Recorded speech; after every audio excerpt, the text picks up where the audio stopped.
شعری دەروێژ عەبدوڵڵا.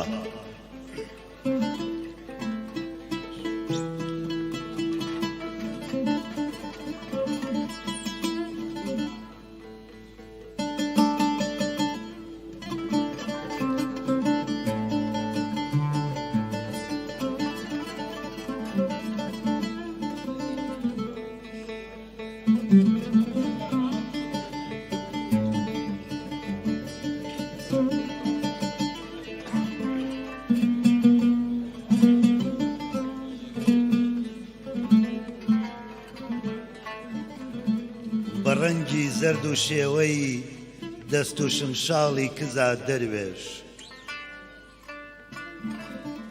بەڕەنگی زەرد و شێوەی دەست و شمشاڵی کزا دەروێش، حەزم کرد بەستەیەک ببیەم سەرا و سەر حوزن و ماتەم بێ،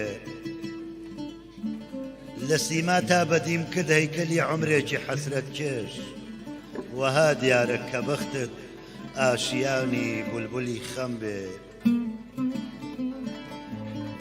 بەڵێ دیارە لە ناو قەومی بەسیتا قەدری سنعەتکار وەکو عەکسی قەمەر وایە لە ناو حەوزێکی لیخندا، بەڵام تەختی ڕیفاه و تاجی حورمەت میللەتی وشیار بە ئوستادێدا وەک تۆ لە ناو شمشاڵی کونکوندا.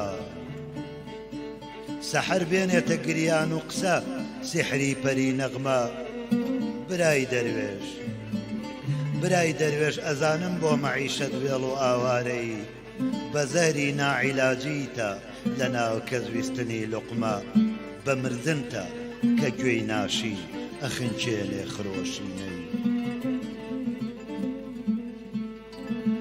بەڵام چی بکەین لە ناو چاوی ڕەشی بەعزێ زەکای گەورە وەکو تۆوی گوڵی دەمبا لەسەر بەردێکی ڕەت ئەڕوێن. ئەگەر خیلقەت نەسیبی عمری تۆی مەحکومی ئەم دەورە نەکردایە، خوا عالم لە کام عەرشت ئەسووداوێن. نە حەرفی مەکتەبێکت خوێن نە ئوستادێ پەلی گرتی، سرف بەرزی زەکا ئەم سنعەتەی فێر کرد بە شمشاڵت، هەموو وەزنێکی گۆرانی لە توولانی هەتا کورتی، بەسەر پەنجەی هونەر کردت بە دیلی کۆششی زاڵت. ئەوەندەم بیز لە مۆسیقا خرۆشی ڕۆحی بێگانە، میزاجی کوردەواریم تێک چووە دەروێژ عەبدوڵڵا.